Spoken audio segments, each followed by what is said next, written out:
back to Impulsive, the #1 podcast in the world. That's a statistical fact. I know what you're thinking.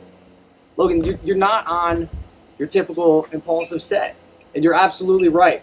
The backdrop behind me is probably not fooling you. There's a good reason for that. We have a very, very special guest today. One of the biggest crowds we've had as well. There's got to be, 700 to 1,000 people. Closer to the ladder. Yeah, standing behind the cameras right now. Hit that subscribe button, guys. I'm going to say before this episode starts, take out a notepad. Honestly, this could be one of the most impactful, impulsive episodes we've ever had, with one of the most special guests we've ever had. And it's actually why we're sitting outside. I got the opportunity from my dear friend and ex-roommate, Andre, to have this guest on our podcast, and he said the only way he'll do it is if we were able to do it outside. And obviously, with a studio in my garage, that doesn't count. I said, you know what? We'll move it outside for this guy, because I really do. I believe in him, and I was able to attend an event that you guys had the other day, and I just learned how badass and how full of wisdom this guy sitting across from me is. So, ladies and gentlemen, without further ado, we have in our presence one of the most prominent, most viewed spiritual gurus in the world on the premises. Ladies and gentlemen, Sadhguru.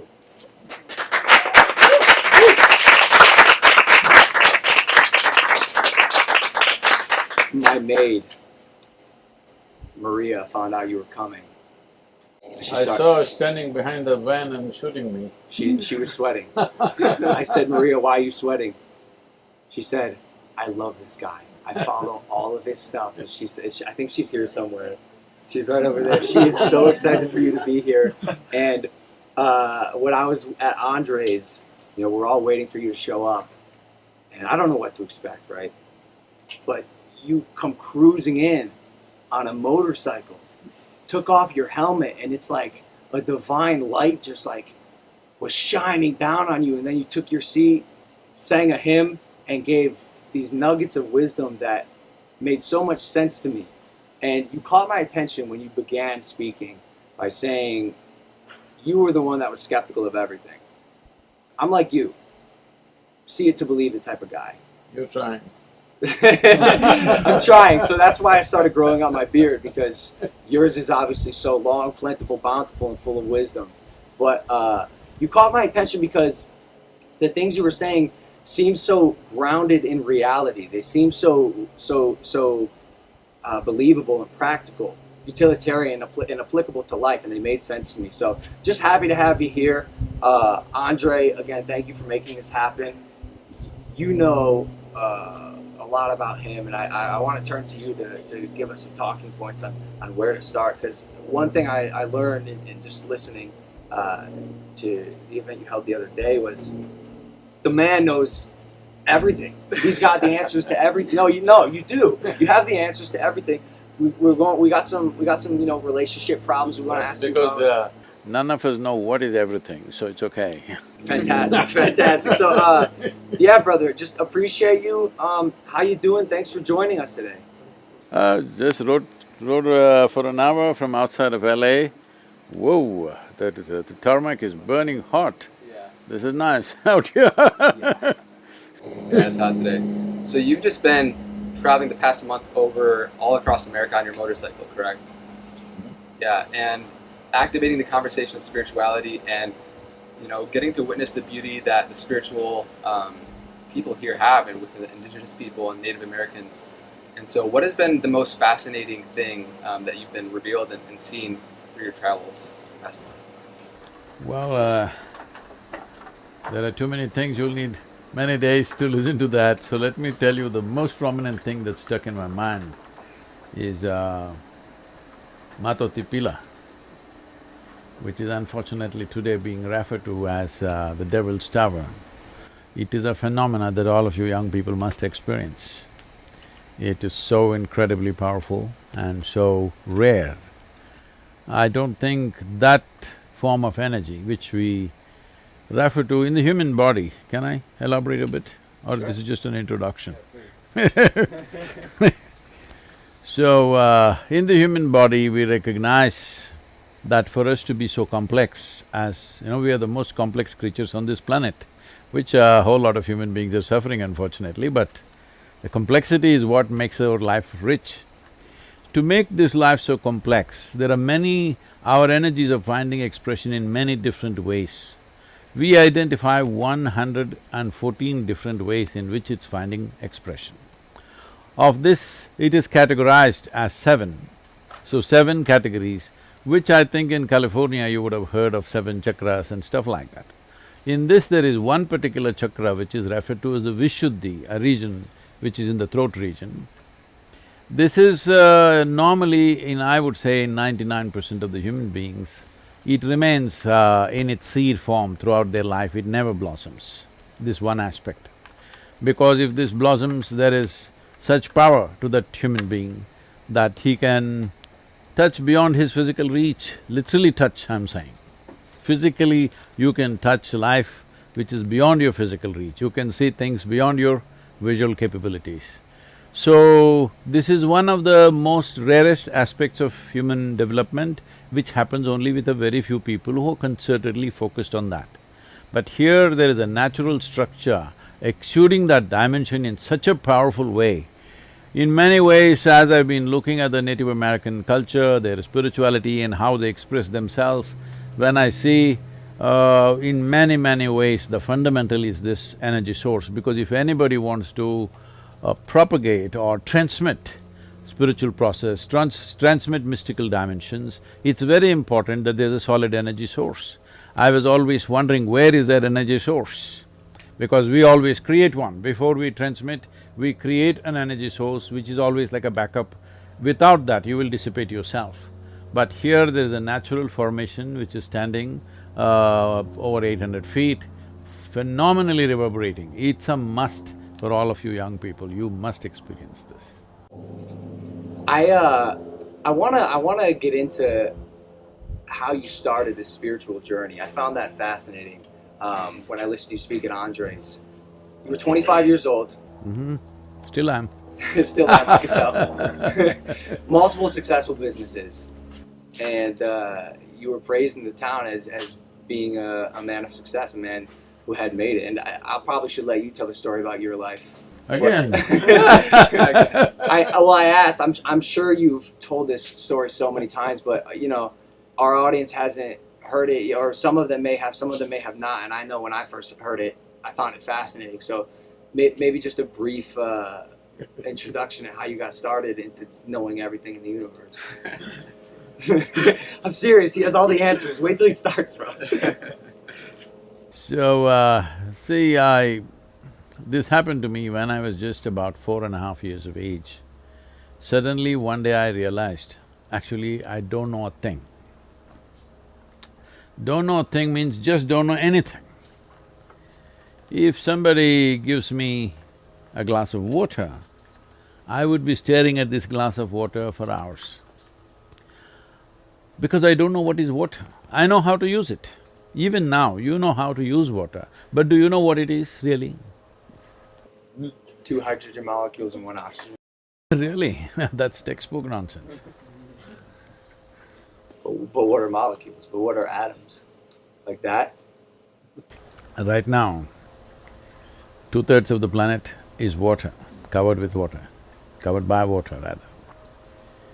It is available in all the 3 states, it's liquid, solid, air, gaseous, everything. Wherever if we want to search for life, we search for a drop of water. Somebody finds a drop of water, a trace of water in Mars, and now we think life is possible. So this is the very basis of our life. But do we know what it is? Actually, with all the scientific exploration, we do not know a single atom, we know how to use it. Even the invisible atom, we know how to break it, how to fuse it, how to make a bomb out of it, how to kill everybody from it, but we don't know what it is. We don't know what it is. So if I find a leaf, I'm staring at it for 4 hours, 5 hours. If I sit up in the night, I'm just staring at darkness for hours.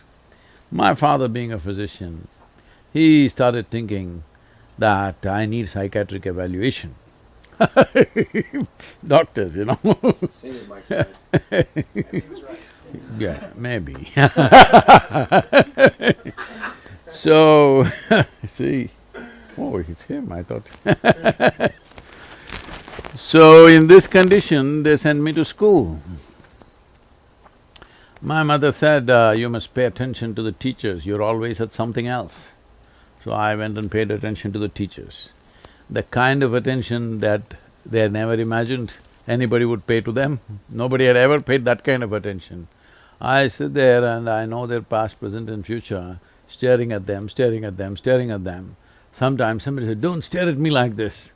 I'm just a little boy, 4 or 5-year-old boy, but they're kind of uncomfortable the way I'm staring at them. So I went to school and initially they started saying things and I sort of understood what they're trying to say. And then I realized, teacher after teacher coming and making actually sounds and sounds and sounds. See, right now, I'm making sounds.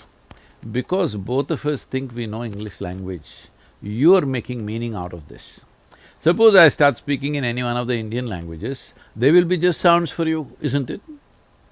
We're just making sounds. This language is a conspiracy between two people. I make this sound, you make that meaning. I make that sound, you make that meaning, you know? This is the whole thing. So I stopped making meanings and just started listening to the sounds.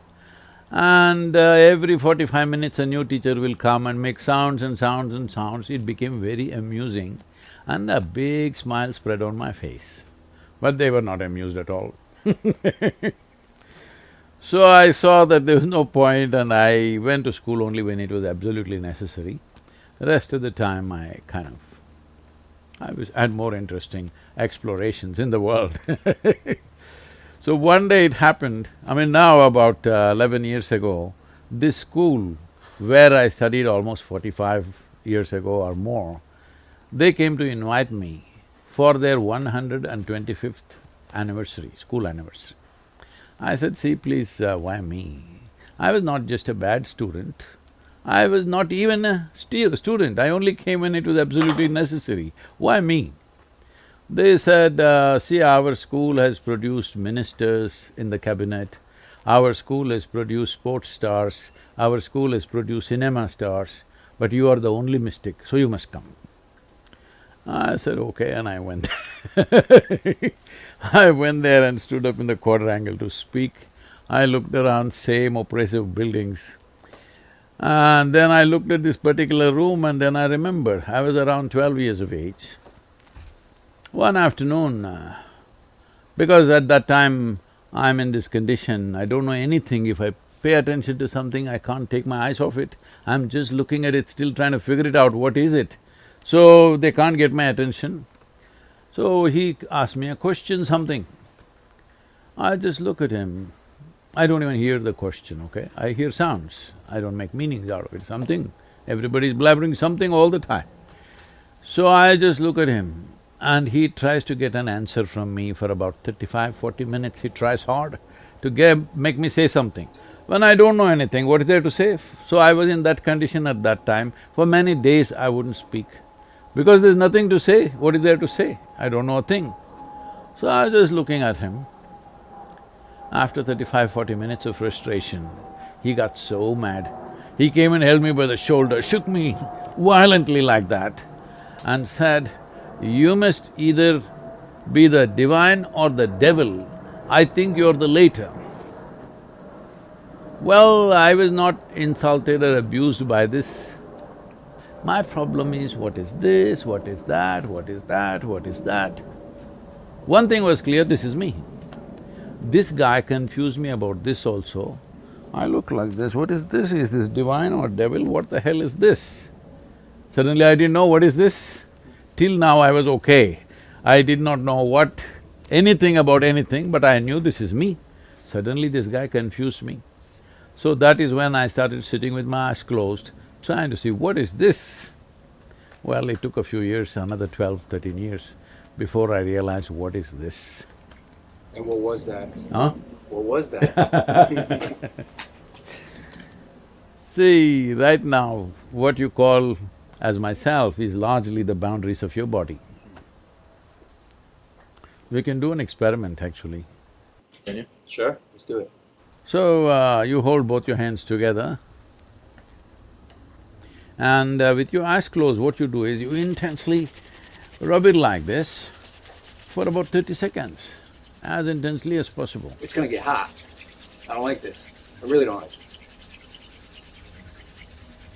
Sadhguru, my skin is burning. Now hold your palms about 4 inches away from each other.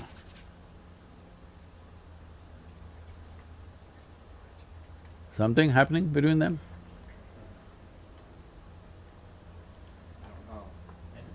Some kind of sensation happening between them? Yeah. Yeah, my hands are hot. Not about hands being hot, between the two palms, is there something happening? I don't know. Please try it again, not with pressure but with speed. Yeah. It feels like there's like a magnet between the two. So there is a sensation. What I'm trying to tell you is, how did you fix the boundaries of your body? See, right now, do one thing, take your right hand and touch your left hand. Is that you? Is that you? Yeah. Yes. Touch the chair on which you're sitting. Is that you? No. How do you know this? Because I could get off of it and walk away in the chair. Oh, this a whole lot of people have walked away from their body, haven't they? What about all the dead people, huh? Don't they come back on Halloween? I think the most important notion here is to understand that human experience is 100% self-contained, which you talk about. No, that's not what I'm saying. See, right now, you're fixing the boundaries of who you are only from the boundaries of sensation. Where there is sensation, it's you. Where there is no sensation, it's not you, isn't it? Could I just ask a question? I don't want to get too far ahead, but I want to bring this back for the impulsive audience who may not be aligned with this way of thinking or know who you are exactly or your approach. I have always been one to have a tough time with all of this. Me and Andre have had many conversations about it. I'm open-minded to it, but at the end of the day, I always have a Verizon bill to pay. I have health insurance that needs to You be… go to the phone bills. No, if you don't use the phone, there are no bills actually. Okay, great. Right. But great, and I love that, but I've got bills to No, pay. let's come to the Verizon later. Right now, first of all, how do you define who you are and what you are? Essentially, whatever is within the boundaries of your sensation is you. Whatever is outside the boundaries of your sensation is something else, isn't it? See, right now, this water in this vessel, is this you? No. Before paying the Verizon, you need to drink water, all right? Yes. Is this you? No, it's not, it's not. It's not. No. See, like I said, Yes, it's hard for me listen, to even get hi- on your level to answer the No, question, no. is the water in the glass me? It's No, not I've you- been taught that the Yes. water in the glass is not me. Yes, but if I'm you drink trying it, here. if you drink it, will it become you? See, that's where I don't know. No, right now, two-thirds of your body is water. So it, Or- it is me then. It is you. But then is it still you in the toilet after you pee it out as well? That's up to you to decide. Okay. Then you'll get flushed trying. out. What are you gonna decide? Well, I feel like it's more kind of goes through, you know what I mean, like a No, car. it doesn't go through, please. Hello, it's not like gas. I know, it's not like gas or engine oil. Here, your body is a certain composition of food that you've eaten, water that you drank, and the air that you breathe, yes or no? Yes. So right now, we're just using water as an example. If it's here in this vessel, it's definitely not you, it's 100% clear. But the moment you drink it, it goes and integrates itself into this body on some level. A part of it may go out, that's a different matter, but the rest of it stays, all right? So now that it is here, this water which is in this body, are you not experiencing this as myself? Yes. Yes or no? Yes. May I ask a question? And then no, like this is a legit question. I'm very new to this. No, you're not new to life, I'm only asking you simple I questions about wouldn't be life. too sure. I don't know. Sometimes I wake up and I'm like, okay, I'm here today. My question is this: if the water is me and I drink the water, No, I didn't say it's you, I just asked you a question. oh, okay. So is it or is it? It not? wasn't. and then Well, you he's drink it. in the middle of a spiel, bro. He's not done yet. So maybe put a pin in your question. No, the simple thing is this, is it true your body is an accumulation of food, water, air and whatever else you consumed? Correct. Yes. So similarly, the water is here, it's not you, you know that, but the moment it's inside, you experience this as myself, isn't it? Why? because it's within the boundaries of your sensation. So your idea of who you are is only because of the boundaries of your sensation. If you touch this, you know this is not me. If you touch this, you know this is me. Because here there are sensations, here there are no sensations. But boundaries of your sensation can be stretched. Simply if you did this, you will feel sensations between your arms, between your palms. Well, you have heard somebody had an unfortunate incident and they chopped off somebody's leg, and still the experience of leg is still there, though the physical leg is not there, because there is a sensory body. As there is a physical body, there is a sensory body. This sensory body, how large it is depends on how intense your life energies are. If your life energies are very effervescent and intense, your sensory body becomes larger than your physical body. Why everybody is rubbing each other all the time is because they want to experience somebody else as a part of themselves. If your sensory body became as large as this space, you would experience everybody here as myself. This is what you're thinking is love, this is what you're thinking is sexuality. All that's happening is your sensory body, because of a certain moment of exuberance, has expanded. Because it's expanded, somebody feels like they're just a part of you at that moment. So now, what yoga means is, you make your life energy so exuberant, it takes some work. You make it so exuberant, if you sit here, the entire universe is a part of you, because your sensory body is stretched like that. So your whole experience of life as to what is you and what is not you is determined by where there are sensations, it's you, where there are no sensations, it's not you, isn't it? Correct. I'm on board. Everybody is. You have no choice. Where I was going with that question, and I'm trying to phrase it the right way, is Just that change the phone company. leave the phone, forget the phone company, we don't need phones, right? I guess Anyway, in half the country, that phone company doesn't work. Right, got it. Where I was going with it is just that I think to a lot of people that listen to this conversation, this is the conversation itself and the entire thought process is viewed by many people as a luxury that many people don't have the time, the ability to sit in and to understand, where does my life force end? I have 4 kids. We live in a 1-bedroom, apartment in New York You shouldn't City. have made 4 kids if you have only 1 bedroom.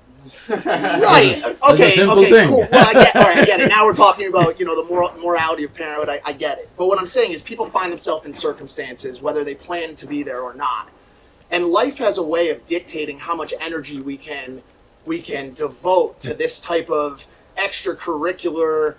Some would call it paranormal. Some would call it theoretical No, thinking. you should not, let me answer this one question. second, you should Okay. not put labels on things that you don't understand. Perfect, You just okay. say, right now I don't have time, I don't have energy to do that, I will come to that, okay? Okay. But don't put names on this, that this is extracurricular, it's not extracurricular.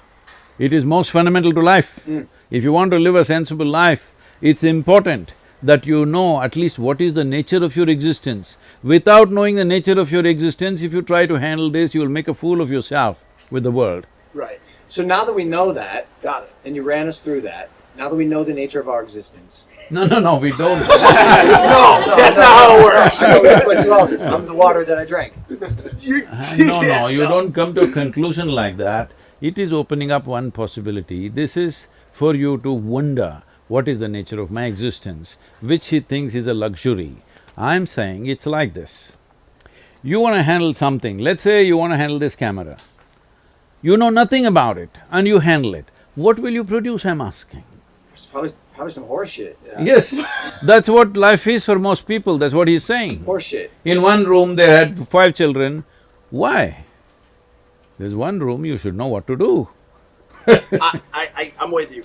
I guess my question is, if I go to the grocery store, right, and I get to the register and I'm buying my lettuce and all of my organic vegetables, I get to the register and they say, that'll be $62.50. No, and I this explain to them, organic vegetable and all is too extracurricular, just buy it in Walmart. Okay, so I'm at the Walmart counter and they ask me for $62 and I say, but I have found out the fundamental principles of life and I have a life force that exists in between my hands when I rub them together. What I'm getting at is, how do you enthrall and ignite the masses to take part in this conversation about what life means? That's where I was trying to get to with this whole question. That's what I was taking a long See, route. I want you to understand, you're dismissing a whole lot of human beings as masses. There are no masses, there are individual human beings everywhere. If you have the patience, if you have the compassion, if you have the involvement, even if you go into the slum, there also there are individual human beings, there is no slum dwellers there. Hello? Yes or no? Yes. This mass of people, there's no such people. There are individual human beings. Every one of them is concerned about his or her life. Every one of them want to live well. I'm saying, if you want to use the camera well, the first thing is to read at least the instruction manual, even if you don't go for a training, isn't it? Hello? Isn't it so? So I'm just talking about the instruction manual for such a complex machine that's been given to you. The most sophisticated technology on the planet is this one, the human mechanism. Without knowing a thing about it, if you think you can handle it well, you cannot. If I can just interject here real quick, I think that for me, when it comes to spiritual seeking, it boils down to the question of who am I, right? What is the nature of my existence? And the pointing, right, is to understand who I am, I have to first understand who I am not. And so I feel like he was touching on, like, most people are so identified with their mind and their body processes, and they think that is them. And so I think what he was trying to do is give a distinction as to the separation of who you are and what your mind and body are. See, that is one aspect. First of all, I'm saying, if you want to conduct anything well, will you conduct it well if you know everything about it? Or will you conduct it well if you know nothing about it? Former. That's all. You want to stand in the grocery line, if you are smart, you will never stand in the grocery line. I have not stood in a grocery line for years. All right, for decades. Right. Why? Because you grow your own vegetables. you You have a green thumb. It doesn't matter, but somehow you will not end up doing basic things for the rest of your life. You will get to do something better, because every human being is wanting to do something better, wanting to do something bigger, wanting to live bigger, yes or no? Yes, but I don't think many human beings are willing to activate on their desires. I say this all the time. Everyone wants bigger, better, Yes, faster, that's the whole thing. more expensive, more valuable. They are only complaining like this. Right, but aren't willing to do what it Those takes who are to willing make it to happen. understand what is the nature of their life and act upon it. So the curiosity that would lead to the answer to that question, and it sounds like what originally drove you to meditate on that mountain, because I know, again, at 25 years old, there you had a spiritual awakening where you said every cell in your body was some sort of ecstasy. You had no sense of time, and you kept having these revelations. And one time you sat outside for 13 days, and you opened your eyes. You thought it had been what I think you said 25 minutes. So did that sense of curiosity? Is that what led you to go down the path you went? See, we must understand, it is intrinsic to human intelligence to want to know something more than what is there. If you leave your dog out here, he's just sniffing out everything. Even he's curious, he wants to know everything that's there in this garden. What's wrong with the human beings? The only thing that's wrong is they've arrived at too many conclusions, either because of religious beliefs or philosophical beliefs or ideologies or some nonsense that they've concluded, and they've lost the sense of the intrinsic nature of your intelligence is wants to expand, wants to know. This is not somebody has to teach it to you. This is natural. You leave a child, it wants to look at everything, isn't it? So where did you lose it? Because you made up your philosophies of socialism. If I can just riff on that just for a second. For me, when I was growing up, a lot of my friends called me, like, they gave me the title of truth seeker, and it was because I asked so many questions relentlessly and tried to poke holes in what a lot of people would say. And You're really unplugged, huh? Just plug it in. You can do it. I believe in you. Carry on.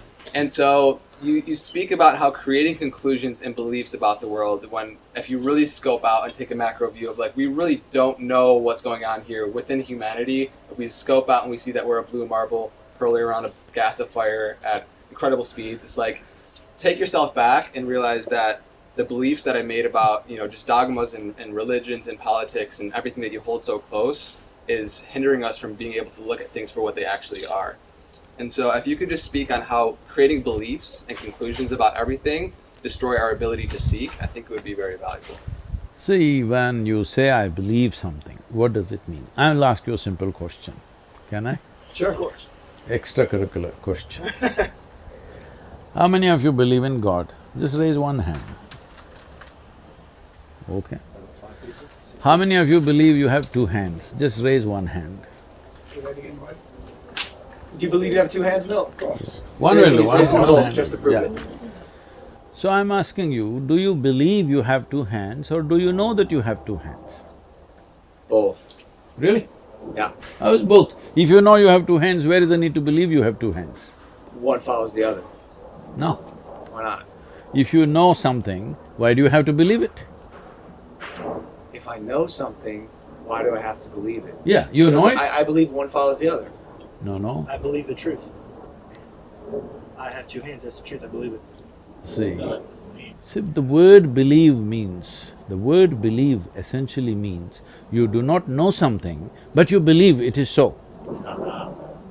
Sure, but you could believe and know something. See, I believe you are a good guy. What does it mean? So you don't know that. I don't know. And that's what I'm saying, I don't know.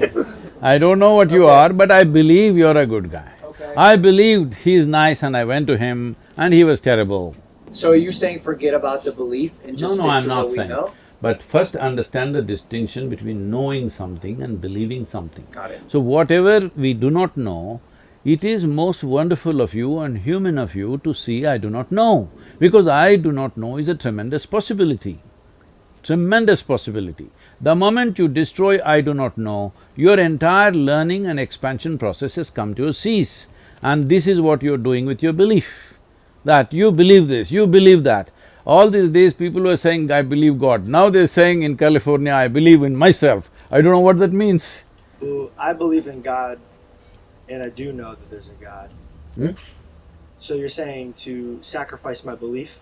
I am not asking you to do anything, I am asking you to look at the distinction between knowing something and not knowing something. But do you feel like this would be tricky for Christians, saying that you I know don't that want to there's get God? into a religious debate here.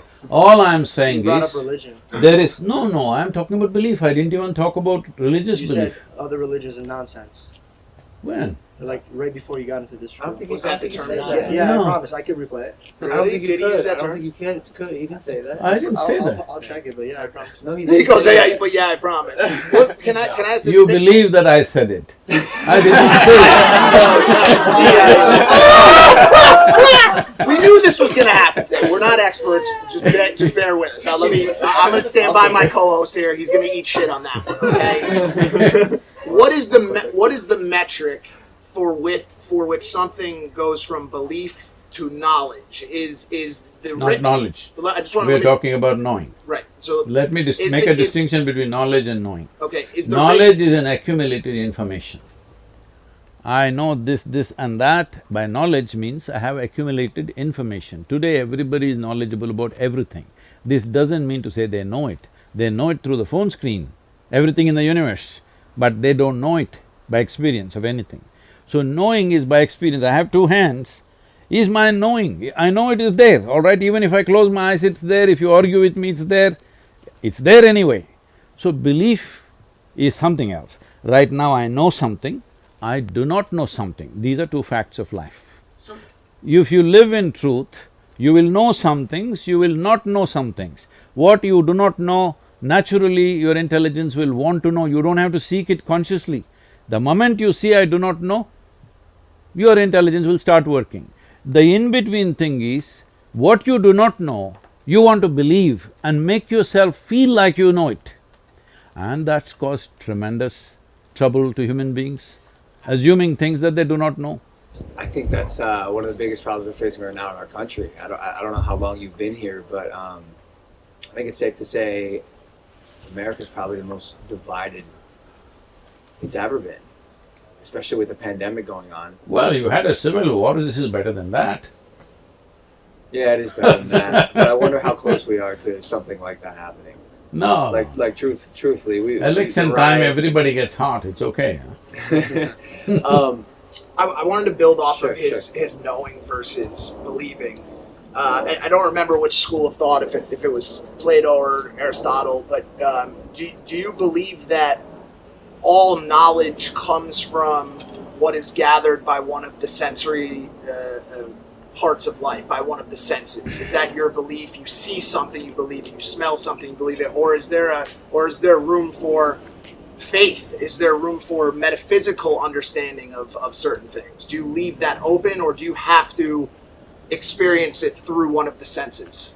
See, if you go by your sensory perception, right now I touch this and I say it's cool. No, I don't know what this is.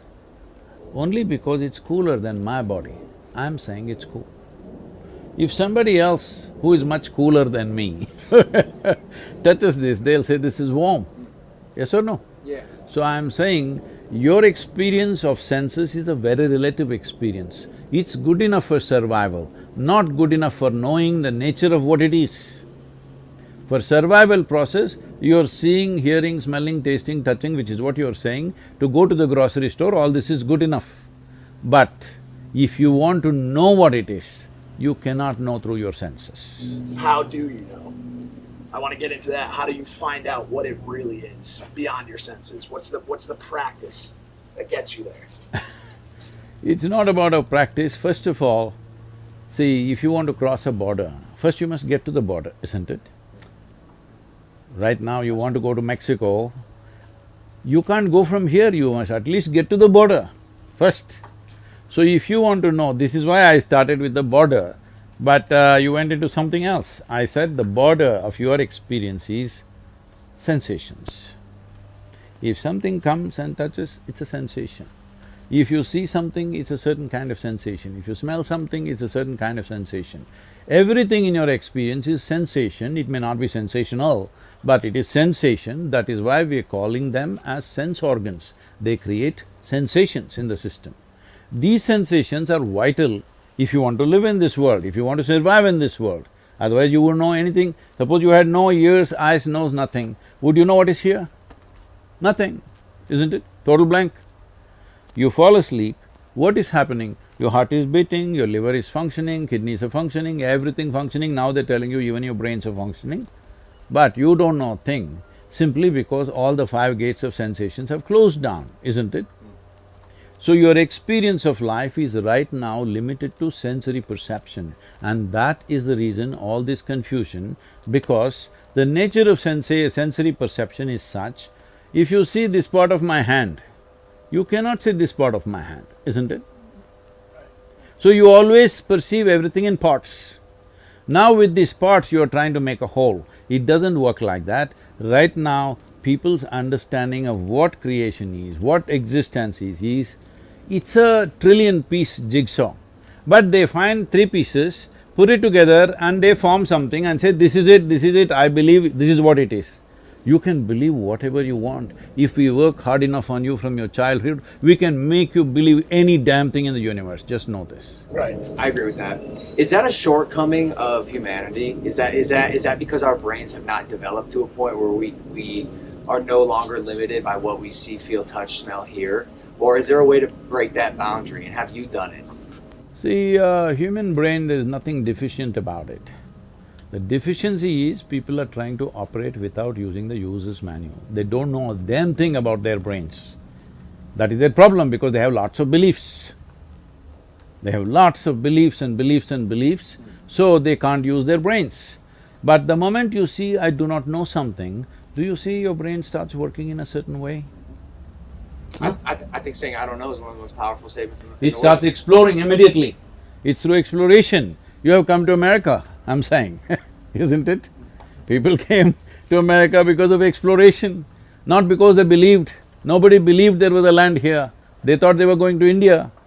Yesterday somebody asked me, what is your experience of, that Columbus landed in America and called the people here Indians, what do you think about it, how do you feel? I said, I'm glad he didn't land in India, but I'm sorry he landed here.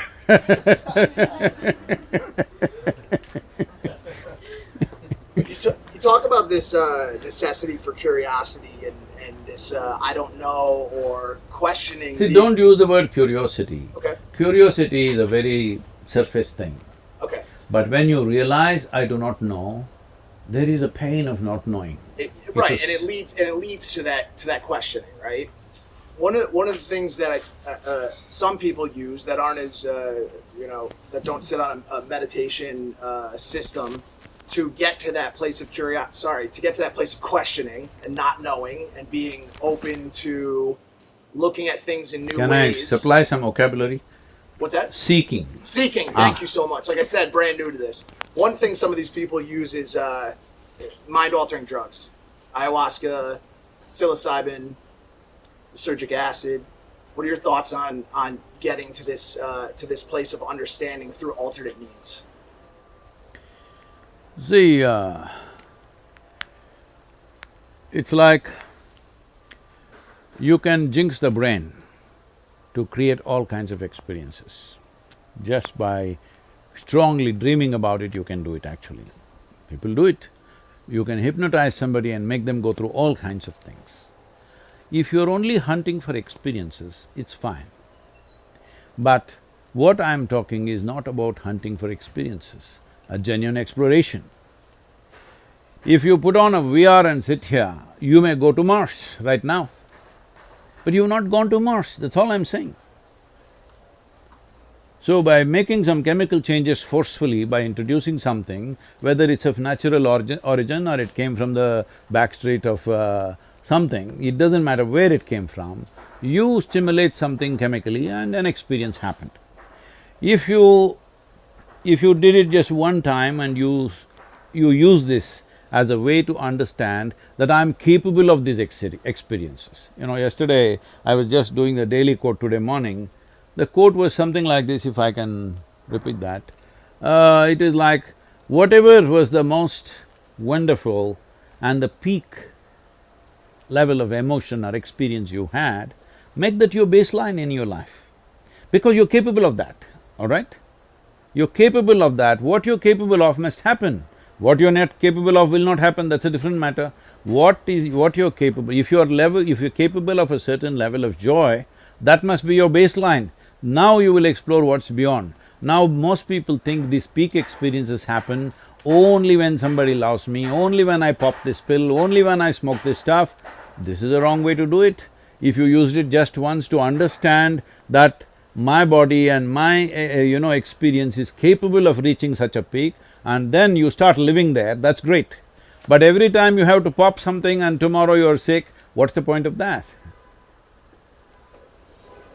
So have your peace and happiness. I know I've asked you all, what do you truly want, right? What do you truly want in this life? And we, in the 3D material world, are chasing a lot of things because of the feeling that it's going to give us, right? And so peace and happiness seems to be the answer amongst a lot of people that I ask. And I hear you talk about how peace should be the fundamental baseline foundation in which you live, not the highest aspiration. And so if you could speak for people that don't have that peace currently within their life and want that to be the basis for their whole life, how can they do that?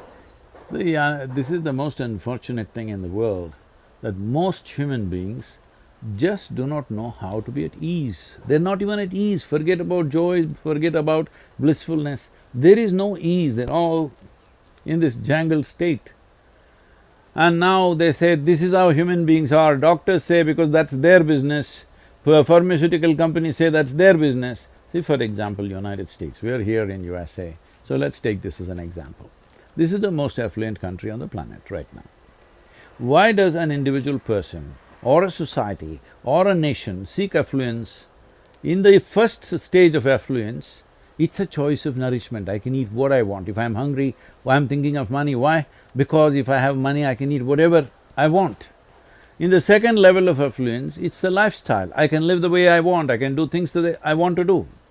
So now in the most affluent country where there is a choice of nourishment and a choice of lifestyles like nowhere else, why are you spending $3.25 trillion as your health care? Something must be wrong with you. Hello? When you have a choice of nourishment and choice of lifestyle, why are you sick, I'm asking? $3.25 trillion is more than India's budget, all right? Annual budget for 1.2 billion people. So where do we go wrong? That's what we are looking at. No, it's not about greed. The problem is, without understanding, if you do not know how this camera functions and you use it, I'll assure you this is going to break down in 3 days. Yes or no? One who knows it, they may use it for a lifetime. One who does not know it will break it in 3 days, yes or no? That's all you're doing.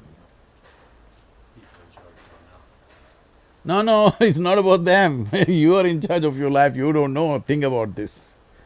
Because you think by fixing the outside world everything will be okay. Because roads are done, bridges are done, airplanes are flying, you think everything is done. No. A human experience essentially happens from within you. Outside conducive atmospheres we want to create, that is there. See, it's like this. If you look at it, he articulated this in one way. Essentially, what is it that you want? You want pleasantness of the body. If body becomes pleasant, we call it health. Do you want it? So badly. Yes. If it becomes very pleasant, we call it pleasure. If mind becomes pleasant, we call this peace. If it becomes very pleasant, we call this joy. If your emotions become pleasant, we call this love. If it becomes very pleasant, we call it compassion.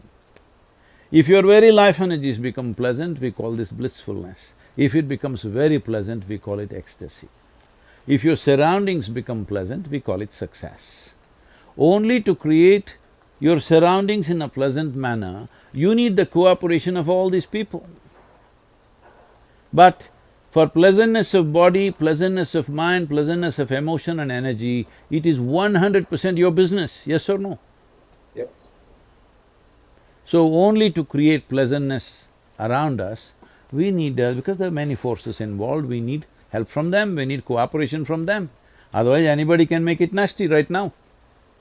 But what happens in your body, what happens in your mind, in your emotion and your energy is absolutely your business. If you take charge of this, creating pleasantness in the atmosphere, you're at least competent to do it. Otherwise you're always at somebody else's mercy. Why everybody wants to meet the most wonderful person? Why? I'm asking you, why the hell are you not that wonderful person, huh? Why are you looking for that wonderful person to mess them up? Andre brought up something which is near and dear to me, and this is this fight or quest for inner peace. And you speak about this a little bit, and you speak about people's inability to understand and to not ask the right questions or to not seek properly. What are your thoughts on underlying mental health conditions as a combatant to people's ability to find that inner peace? Do you believe in true mental health as scientifically diagnosed, or are you not a believer in it? I'm not a believer or a disbeliever of anything. I'm willing to look at every aspect of life as it is. Is that okay? Everything's okay. Who am I to say that it's not okay? No, because you're continuously coming back to belief. Do you believe this, do you believe that? I don't believe a damn thing, nor do I disbelieve anything. What happens when you die? I love that laugh. Why are you making me die? Why don't you ask that question with yourself? What happens when I die? Some things you know best only by experience. Sure, you want me to die right here, right now? No, because you want to experience This will it. get a lot of views, I'll tell you that much. And I won't do it. But seriously, so you…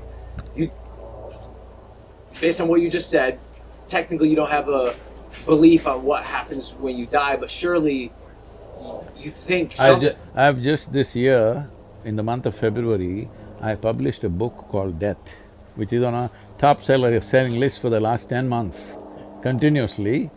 The book is titled as Death, an Inside Story. It's only for those who shall die. Great marketing. That's gonna great be marketing. How could they Everybody's read it? like, this book is for me. 100%. Of I'll take course. it. You're a great marketer, Sadhguru. What happens when I die? Well, maybe not me, but like, does one go to heaven? Well, which heaven you want to go? Because every religion has their own heaven. This is where it gets tricky. See, Now you've… I'll tell you, because you do not know what is in the heaven, let me describe it to you.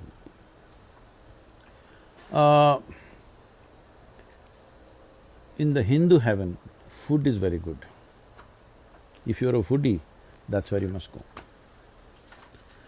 In the other heaven, there are, long white gowned ladies floating in the sky. You like that means, you go there. That one's Mike's. I like food. In another place, you will encounter virgin problems. If that's what you're looking for, you go there. But what do you have to do to go there? You got to die first. That's an important thing.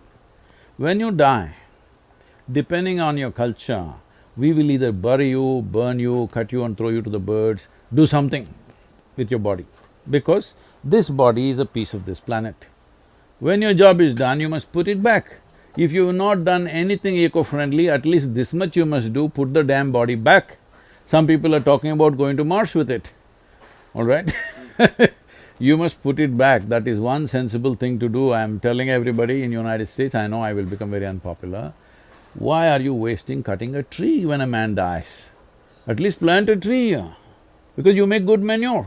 Have you seen those sacks? Yeah. Have you seen, Yes, I know. Tree pots. There's these sacks you can place your body in Yep. and a tree will grow. I know you don't need a sack also. In India, we just wrap them in a cloth with salt and everything and we put them there and plant a tree, all right? I gotta ask you, is Mars out of play? Like in the way of that you seek? How can I ask this question properly? Like if I get buried on Mars, is Mars out of play? Your body material, unless you want to be exported to another planet, this material you picked up from this planet, when your job is done, it's best to give it back because it's just a loan. Well, some girls say, Mother Earth gave you this body thinking that you will use it for your well-being and put it back when your job is done. You want to steal it and run away somewhere. well, some girl at Whole Foods once told me that I was just made of stardust. She was very convincing of it. She said, we're all just stardust. All right. I guess she's wrong. Wait, I guess what I'm getting at is this, like… Let's finish this. Okay. So, these are all different offerings in the heaven, Sure. but this thing is you must die first. When you die, we put your body here no matter what. In which form we put it somewhere, either in a sack or a box or whatever, we put it here. So you went to heaven and you don't have a body. Now what do you do with good food and virgins, I'm asking? Oh, if you have no body, how could you take advantage of the good food and the virgins? I thought just like it's like spirit food. Well, here's why this is tricky, because say you die at a very young age. Seriously, this is where I get confused. What goes to heaven? Your soul? Great. Is your soul, Which is soul, right or left? the left soul on my shoe. Is it the soul, something unfortunate happens, a 5-year-old dies, does the soul of the 5-year-old go to heaven or hell as a 5-year-old soul? See, the Does it go as the soul see, the at problem age is passed away? there is no line between what you know and do not know. That's why all this confusion. Right now, you do not know the nature of your existence, but you're talking about a soul because somebody told you so. I'm not questioning whether it's true or not. All I'm saying is you do not know. Hello? Something may be true, but you do not know. That's the important thing, because unless it comes into your experience, it's not there, isn't it? See, right now, if I close my eyes and sit here and doze off, all these people don't exist because they're not in my experience, isn't it so?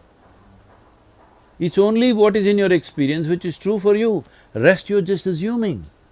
If you concretize your assumptions, that's called belief. So you say chase experiences? Are you afraid of dying? Do I look like that? It looks like you're a person who loves life. See, life is not my decision, life has happened to me, okay? If we were able to cause life, that's different, we didn't cause it. Something much bigger than us caused life for us. Now, it's your business to see that it happens at the highest point. Because you've been given an intelligence, you've been given a capability, you must see it happens at the highest point. When I say highest point, not in a social context, but within you, you must be at your peak. Otherwise, you're a wasted life. Can I take a You have concerns that you have to pay your Verizon's bill, so you go with a long face on the street. No, the thing is just this, right now the only and only and only thing that you have is life, rest is all your assumption. Can I take a second to get sort of personal? And Andre, you did someone brought it up at your event. The story of your wife was It's not a story. the reality Of your life. of, Mhm. of your wife, and I don't know how to fathom what occurred, but it kind of goes along what you were just talking about living at the peak. And on Saturday, I heard you speak, or Sunday, I heard you speak, and you talked about her having the desire to go at what she felt was her peak. Mm-hmm. And in meditation, correct me if I'm wrong, in meditation, she made the conscious decision to leave this planet. Is it a question or it's a statement? I'm trying to phrase, coming from someone again who's just gotten immersed in this world, having that level of, whether you want to call it enlightenment, connectedness, knowingness, seems unfathomable to me. See, you're living in a culture where the only dream is to survive better than somebody else. In the last 200 years, that's been the only dream, how to be better than everybody else, survive a little better, have little more than everybody else. But you're also, right now you and me are sitting on a land where for people, the distinction between life and death was very thin in their understanding and experience of life. The Native American people lived like this.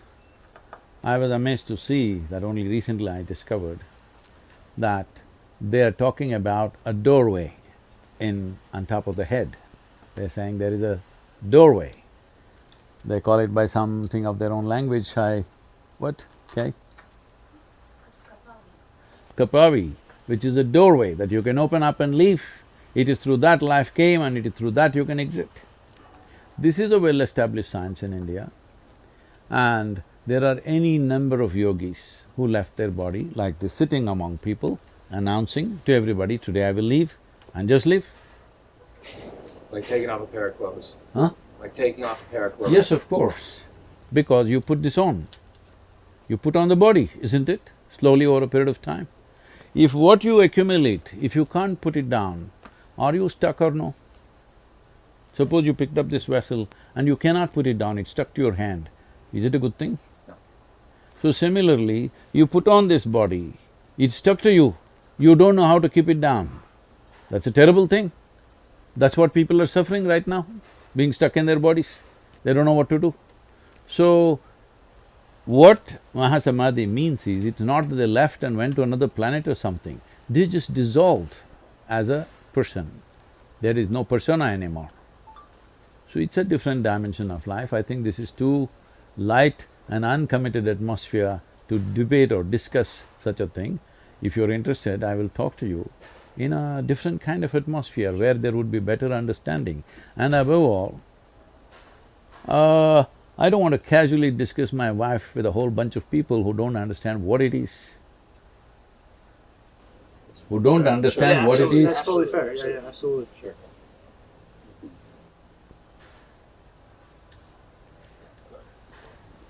Again, I feel like that can go over a lot of people's head. Anyway, this question came up the other day also, it seems to be bothering all of you. Let me put it this way. The other day also somebody asked a question, I don't remember who, and they said like this, it happened, will you not marry again? So I'm saying, I don't come from that kind of background. One person falls off, pick up another one tomorrow morning. I don't come from that kind of thing, because life's melded in a certain way. And that person evolved to a point where I did not imagine that that person would evolve like that, beyond my imagination, beyond my expectation. something was done, something that is considered so phenomenal and sacred in the entire culture, and in the yogic culture it is always considered that way. So, when the atmosphere is like that, I don't want to sit and discuss my wife with all the people, all right? I totally get it. I'm sorry if I overstepped any boundaries. I just, that whole thing is fascinating to me. And Yeah, I think from religion to responsibility, from solace to solution, I hear in these conversations, and I'm really curious with the privilege that we have right now in this gathering, and with Logan's influence and the influence of many people that are watching this. They don't know where to begin. It seems like a lot, and it goes over their head. And so, No, Vicky, it's very easy to make it very clear where to begin. Unless you hop in between things like this. Right now, standing in the grocery queue is not even on his mind, all right? He's just throwing it because he thinks that is a philosophy which will counter everything. I want to tell you, I read my Mein Kampf when I was 11, 12, and I become a strong activist when I'm just 12, 13, and at 14, 15 I'm thinking of joining armed struggle. So it's not new to me, that kind of logic, that kind of rhetoric, as if it's a solution for everything. Yes, intellectually it looks like socialism, communism seems to be the ultimate solution. Please try it to enforce it and see what a mess it becomes. Go and see in other parts of the world where it's become an absolute mess, all right? So this is not because I like something, you dislike something, it's not about that. Ultimately, when it comes to life, what really works for maximum number of people, that is the important thing, isn't it? Regardless of the success rate of communism or socialism or the grocery line way of thinking, right, that I'm stuck in or have not thought my way out of, it is the way of things in this world right now, in many places, maybe not so much in other places. What is the reason for that? Is it the teaching of the parents? Is it the education system? Is it mostly religion? Who is the main perpetrator when it comes to set belief systems? And as opposed to giving us a starting point for creating new belief systems, how do you create a desire for the teachers of the next generation to think outside the box? See, for a long time, in the name of religion, in the name of philosophy, in the name of ideologies of variety of kind, all sorts of things have been promised. And all the promises are elsewhere, not here. I'm saying, because you're all continuously talking about belief, if you believe there is a better place than where we are right now, up there, why are you not gone, I'm asking? Doesn't make sense to me. If you genuinely believe there's up there a better place than this, you should be gone, isn't it? Hello? Well, based on the religions that people utilize to believe in this better place, we don't get to choose the day. The day is chosen. You can choose the day. Hold on a second. You can choose the day, it's very simple. All right, go ahead. well, I think it just speaks into what we were talking about earlier, right? If we really knew that there was something outside after we died, there was a heaven that we really knew, if we actually knew, then yeah, I would want to go right now. Yeah. But because it's a belief, that becomes a difficulty. I'd like to hear George speak. That's wrong. So, like you said, life was given to us, so we're not allowed to take it. For example, I can't take my own life, and I can't take Mike's life. So, redeem the reward that the Lord has given to me at the end of my time, when He has chosen my time, not me, because I haven't gone through what He need me to go through. Fine. Go through. Sorry. I agree with you. You or anybody has no right to take life, yours or somebody else's. That is a given, all right? But I'm saying, why is it that the idea of a better place than this has come is because right now people are suffering within themselves, all right? Why are they suffering? I want you to understand this. Whether it's joy or suffering, essentially both of them are happening from within you. Is that so? If it's happening from within you, What happens from within you, at least what happens from within you, must happen your way, isn't it? Very true. If it happens your way, would you be blissful or miserable? I wake up every single day blissful. Blissful, I would presume. Absolutely. Not presume, tell me. If Yeah, you had yeah. a choice, would you make it pleasant or unpleasant for yourself? Pleasant. I'd probably go pleasant. Yes. If you were feeling very pleasant, would you be always thinking of going to another place which is more pleasant? No. Right now, the entire human this thing is set up on a better place somewhere else. So before, like, because a lot of people, if I say this, people are going to comment down below, okay, sure, you feel that your place is great. But coming from a 2005 George, where I'm working at a 9 to 5 every single day, and I do have a boss to answer to, and I do have bills to pay, and I do have responsibilities that I do not want to take part of, I still found those days just as joyful as the situation I have now because I invited the Lord into my life. So if you're saying, why don't you just go there now? I'm saying, No, I'm not saying you should go there now. No, but you're saying, no, I'm not saying you're saying, but I'm saying Yeah. if that was the idea of like, if there's a better place in heaven, why don't they just go now? My combat was, why don't you just bring heaven here with you? I think that's what he's saying. You're actually, that's ironically, what- you're both on the same page. That's what I'm saying. So which I is don't- great. But I don't. I am still looking forward to something greater, but I'm also bringing it here. So I feel like religion can do that, and I feel like See, I've never said a word, I don't know from where you're getting this, I have never said a word, this is it or that is it. All I'm saying is, instead of simply seeing what I do not know as I do not know, you're making up things in your mind. Now, is it true that major religions on the planet, unfortunately, are on a collision course all the time? True. True. Why? Because I believe one thing, you believe another thing. After all, it's just belief, why don't we change it? The way it works. Because belief means you made it up. I think just the respect of you have your beliefs, I have my beliefs. We could still be on the same But planet. it's not worked, right? I mean, we're Millions still and growing. millions, hundreds of millions of people have died in the last 500 years Yes, because of my religion versus your religion. Is that a fact? true. Yes, and I want you to believe, I want you to know this, that all these people genuinely believed that they're doing the right thing when they killed other people. They believed 100%.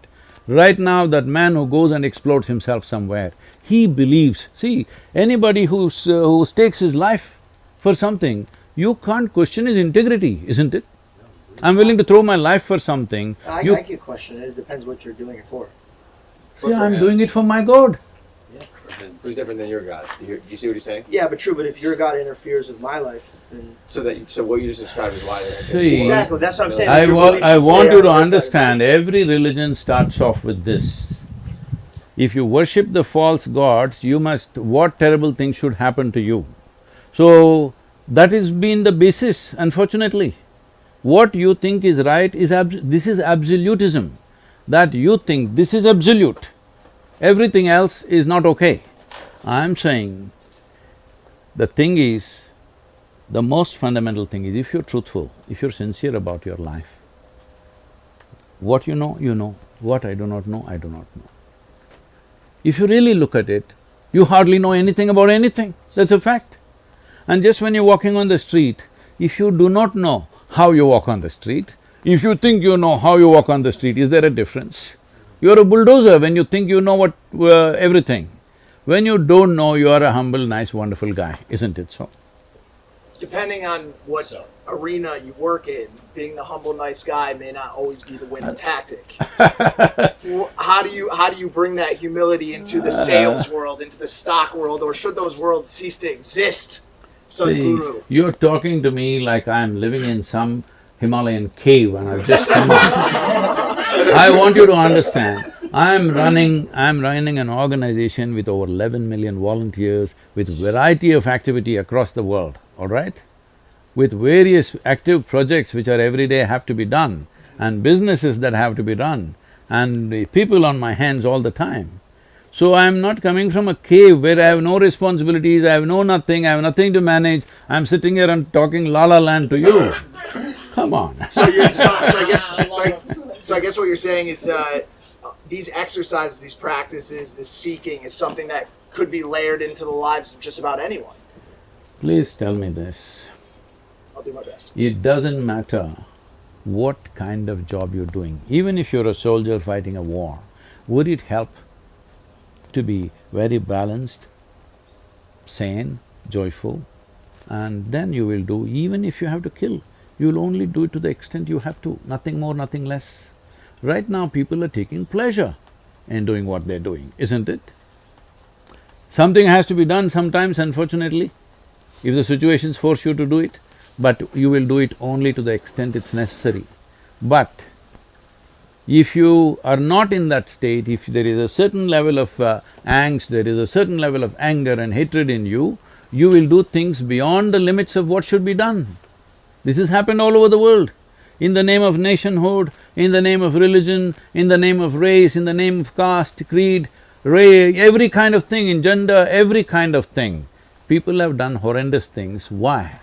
Because they believe this is it, that is it, absolutism. If you see I do not know, you will walk gently. Absolutism is the devil. Can I say that accurately? You're getting religious once again. Absolutism, no good. The worst. I have a question. Never taken a sip of alcohol, right? Huh? You ever taken a sip of alcohol? I don't need to because I'm always drunk. Let's go. Ever smoke weed? I'm always told you've not seen my eyes yet. I know that. So straight edge. But I'm wondering, as a fellow person who's curious about life to the highest degree, or as you would say, seeking, how have you not had the desire to try? See, you are living in Los Angeles, you think that is where life is. No, sir, I don't. I'm from Ohio. Okay. Ohio also, I heard a lot of overdoses last 2 months. Yeah. So, see, you're living in a certain society, you think this is the only way to explore. I came up in a place where I made sure I'm not influenced by anything, either whatever the religion around me, the family around me, the community around me, the politics around me, I made sure none of those things influence me. If nothing influences you, I keep telling people, see, I'm absolutely uneducated. They think uneducation means not going to school or college. No, uneducated means you did not pick up any ways of anybody's. You're simply the way the life is. Because your life, everything else is assumed. If you have experienced the nature of life that you are and the source of life which is also throbbing within you, why would you try picking up leaves and weeds, huh? Aren't you curious? I know what you know through the weed, I know 1,000,000x over that within myself. So why will I be curious about something like that? Do you play with the teddy bear every day today? No. Yes, he does. Why are you not… He 100% does. Sadhguru, Are you not curious how it feels, the child loves it so much? I went through the phase. I experienced it and That's decided… what, when you were a child it happened, right? Right. So I'm saying I grew up when I was 4.5 years of age. But even like the nature of psychedelics and the mind-opening experiences There that we are… have. That see, doesn't- right now, these 11 million volunteers have gathered and nearly 1 billion people are in one way or the other touch with us. See, I'm not selling tickets to heaven. I'm not offering miracles, pulling out gold chains from the sky or something like that. No miracle, no tickets to heaven, no anything. Why do you think they're gathering? Because I'm giving them dope. You're No, selling listen, drugs. listen, no, don't Real stop dope. it there because it'll be dangerous. I'm giving them dope that no drug dealer can give them. If they close their eyes, they are gone. I know you're big on semantics. Huh? So semantics? It is not semantic. Well, you're saying dope, and it's not actually dope. It's not weed. So what is it that you're selling? Like, what is your mission? What's your… Well, there is a lot of scientific research which says there are millions of cannabis receptors in your brain. You think they're waiting for you to smoke weed? I don't know. But they are there, that's a fact. So obviously, the system must have something to provide that possibility within the system. It is not that you have to go and pick something somewhere, it is here. because this is the greatest chemical factory. If you knew how to manage this, you wouldn't be in the back streets. You would make it happen here. Getting high off life. Huh? Getting high off life. Look, Yeah, look, that's I the understand- I understand. I'm just saying, like, I'm also a fellow curious person, and I had the thought process that I cannot die on this planet not knowing what a psychedelic does to my brain. I've refused. That's something I wanted to try before I died, and I did. And I'm just wondering, from a fellow person who is seeking, how that See, doesn't titillate you in some way. see, the thing is this, right now, we are all sitting in the same place, breathing the same air. Probably we eat similar food. At this moment, what is happening within me, how I am, I will not exchange this for anything in the universe. You give me the world, I will not change it. That's how big it is. If that's happening within you, you won't go pick weed, that's all I'm saying. Okay, so I'm lacking. So I'm curious because I'm lacking. You No, don't if have- weed or whatever else gave you a little experience, you must understand, weed cannot experience, it's you who experiences. Weed might have stimulated some experience within you. Whether it is stimulated from outside or inside is the only question, right? If it is from outside, it always has a flip side of negativity to it. If it happens from within, when suppose there was… see, people are drinking alcohol. If there was no hangovers, if there was no liver burning up, whatever, they would be drunk all the time. If you could be too fully drunk and fully alert all the time, would you do it? Everybody, I would advise them, drink alcohol, okay? Right now, that's all I'm telling you. There is a way where you can be fully stoned and fully conscious at the same time. I believe you. You're also much wiser. You don't have to believe everyone me, here. you just have to check out my life, how I live. But I'm saying that surely you are in your early 20s, and I know, like, you grew up in the 60s. So before you had the spiritual enlightenment, there wasn't a part of you that… Well, he said he aged at 4. 4 So years you- old. So you're saying that us intoxicated, we're at a level of here, but you sober are here, and you're teaching people that, and from your past conversation, you're saying that if you wanted to try it once to tell your body you could be here, that's fine, but if you're going to consistently take it here, that's wrong. You shouldn't be using a substance to get you to happiness. See, the choice is this. Suppose, let us say, the compound wall of this house is 25 feet tall. You've not seen anything outside of this, you always lived here, it was quite okay. But one day you went on a trampoline and jumped up and you saw there's a whole wide world out there. But for a moment and you came down. You again want to leap? This is addiction. You want to leap, leap, leap and have a little glimpse, little glimpse. So, what we do is, we don't put you on a trampoline because we know you will fall back. We teach you how to build a ladder. Nothing romantic about it, nothing exciting about it, building a ladder. You build a ladder, climb across the wall, the job is done. Why do you… What Why if do I… you… hold on, Why do you… ask hold this. on, What if I this. told you wanna that ask you acid made there be no wall? What if Huh? I told you that acid knocked that wall down into a pile of rubble that you never had to climb a ladder over ever again?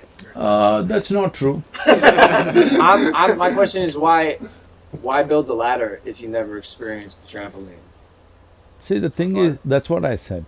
It is not because somebody tasted a drug or somebody has got some teaching, somebody believes in a scripture or in a religion that they're looking. It is intrinsic to human intelligence to be wanting to be something more. That something more, if it finds very physical expression, we call it sexuality. If it finds emotional expression, we call it love. If it finds mental expression, we call it conquest or shopping or whatever. If it finds conscious expression, we call it yoga. This is not decided by you, this is the nature of life, it wants to be something more. How you choose to… if you know only money, you're thinking more money. If you know only these kind of experiences, you're thinking of more experiences. If you know love, you're thinking of more love. If you know knowledge, you're thinking of more knowledge. Whatever you know, you're trying to hit the peak with that, right? How do you know you found the one? Love. Found the… How do you Found know the you one, a found the partner, one? the right The partner. right partner in life. Oh. I love that laugh. Answers. I want to laugh like that. One day. It's amazing. Do you need a beard to laugh like that? You have to. You have to have it. You could probably start laughing like that. I'm soon. close. Anyways, So anyway, this is not United States, nor is it 2020. This is 1990, and this is India, where things don't happen like how it happens here. Yeah, but that's all. I just looked at her, and in 3 days we were married. So you're saying when you know, you know. So So when you were rich before. when I went home, my wife, I said because everybody thought I'll never marry because that was the contention, because I was living wild all the time. I'm camping in the mountains here, there, and I have no interest in such things. One day I went and said, I'm marrying this girl. What? Who is she? I knew her pet name, like what she's called. I didn't know her full name.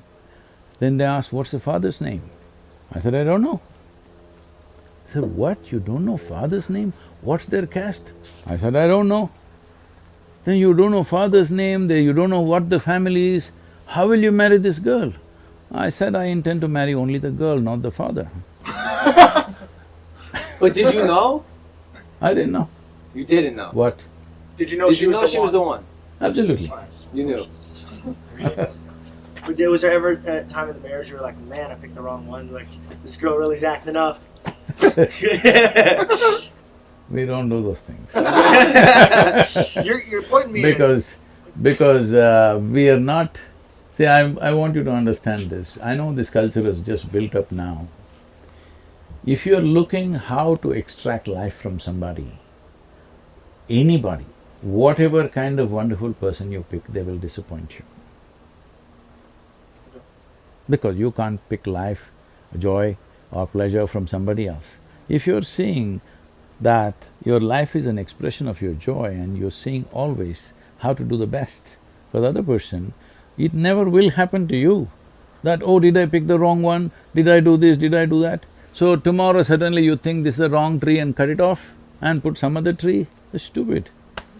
I feel like we look for in our culture, and it's the saying like, find my other half, right?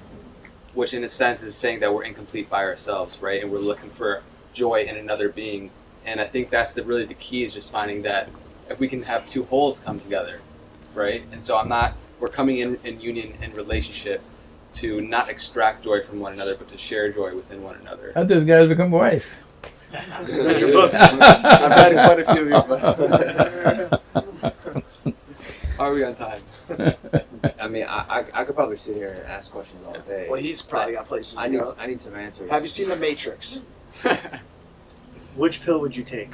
Which pill did you take? Or did you not take a pill? Have you seen The Matrix? Let's start there. Matrix? The movie? Well, I am the Matrix, huh? You are The Matrix! He is selling dope. So wait, He's like he's the architect. He's the architect. Do you watch movies? Can we humanize Yes, you, I you wanna as do the take you Well, away from this there was a- Gandalf-esque there was a wizardry for time- a second and humanize you? Do you eat cereal? What do you eat for Sadhguru, breakfast? please tell me. Well, I ride a motorcycle, you see. That's cool. What kind of motorcycle?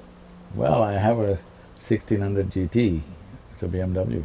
Fantastic. My dad has that motorcycle. He loves it. He loves it. He said he sold a pickup truck that I bought him to buy the motorcycle. He didn't tell me he sold the pickup truck and used the money to buy something else that I didn't give him. So I understand the love for the motorcycle. What'd you have for breakfast this morning? Today. No, I just had brunch in the morning, not breakfast, because I normally get to eat only one meal a day, so What'd you have? it's an Indian food. What's your favorite American movie? Favorite American movie, maybe Roman Holiday. Roman Holiday? You've not I seen- nodded my head like I knew, but I had to. How do you stay cool with so much clothing on? Because I'm cool. Okay? Very cool. Perfect answer. What's your favorite spot you've been to in the United States? I don't go by favorites, but in the last few days, what I've ridden through, like the Arch National Park, the Bryce Canyon and the Zion Valley. Oh, these are most amazing places as nature goes. Utah, most incredible. Have you ever had a near-death experience? All the time, How many? huh? Too many to recount. What was the There's always people always said, if there's no danger, Sadhguru cannot exist. So always he's creating dangerous situations for himself. Me too. I punched a window yesterday. I got 9 stitches in my arm. Found out a Pokemon card was fake. Do you know about Pokemon? I've heard, I don't know what that is. It's a good investment. It's a good So I investment. think good we have investment. time. I think we have time for one more question, just due to Sadhguru's time.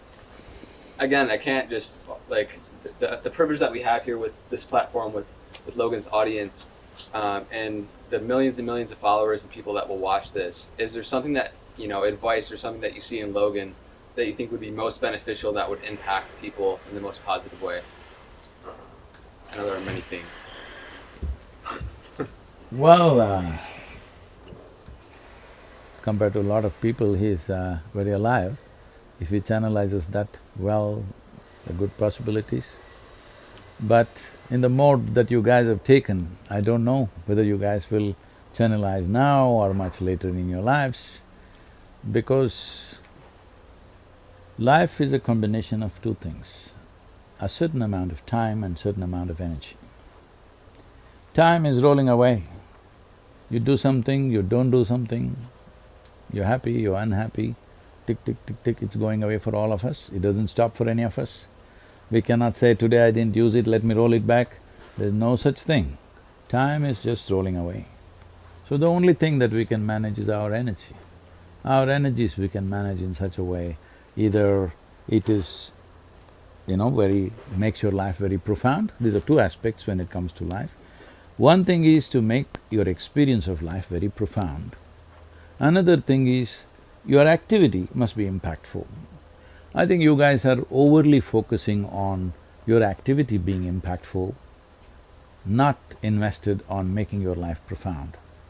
Because right now you think acid will make you profound, smoke will make you profound. Well, it gives you a facade. I didn't say that, I asked you. All I right. asked the question. All right. So I'm saying it doesn't make your life profound. In fact, it makes you frivolous, and it is also possible. I'm telling you, during my time, I'm saying when I was in university, 13 of my friends, over a period of 7-8 years, 13 of my friends died. Some to drugs, overdosing, some riding motorcycles too wild, not knowing where the limit is, trying to ride like somebody else, all right? You can ride to your limit. You can't do what somebody does. Somebody else may be doing something else. You must ride to your limit. You must know where is your limit and you stay on that edge and see how to push that edge. But you don't try to do what somebody else is doing right now. So like this 13 of my friends in 7-8 years' time, about 4 of them to drugs, remaining 9 of them to motorcycles, they lost their lives. They're all wonderful riders, they rode with me for many years. They're all… It's not like in United States, okay? This is like sitting on a microwave, riding in United States. There is nothing, just put it on the cruise and you sit. This is not like that in India. You're riding, an elephant can be on the road, all right? And you need to be super alert and intuitive to ride at a certain speed. These are good guys, very good at what they're doing. But somebody drinks and drives, rides.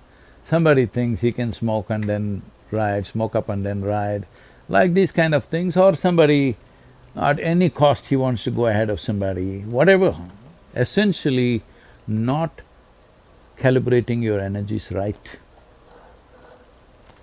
Those who died, died. Many others, they became accountants, they became lawyers, they became something else. They're all my age now. When I look at them, they're all successful people. They got money, they got wife, they got kids, all this, but no life in them. So this guy has got some life. Let's see how he handles, and manages his energy, because time will run anyway, whether you like it or you don't like it. Today gets over, tomorrow happens, tomorrow gets over. It's happening to all of us. So these are the only two ingredients you have, time and energy. What you make out of your energy is the profoundness of your life and also the impact of your work. Please, all of you, make that happen for yourself. First and foremost thing is life should become profound in your experience. Then how you impact people, you don't have to worry. Whichever way you do it, it'll be for the best. But if you live on the surface and try to impact people, sometimes you will do good things, sometimes you will do terrible things to people, maybe with good intention, because most horrible things on this planet are done with best of intentions, not with bad intention. Sadhguru, thank you for blessing us with your wisdom today. Can we get a round of applause for Sadhguru, everybody?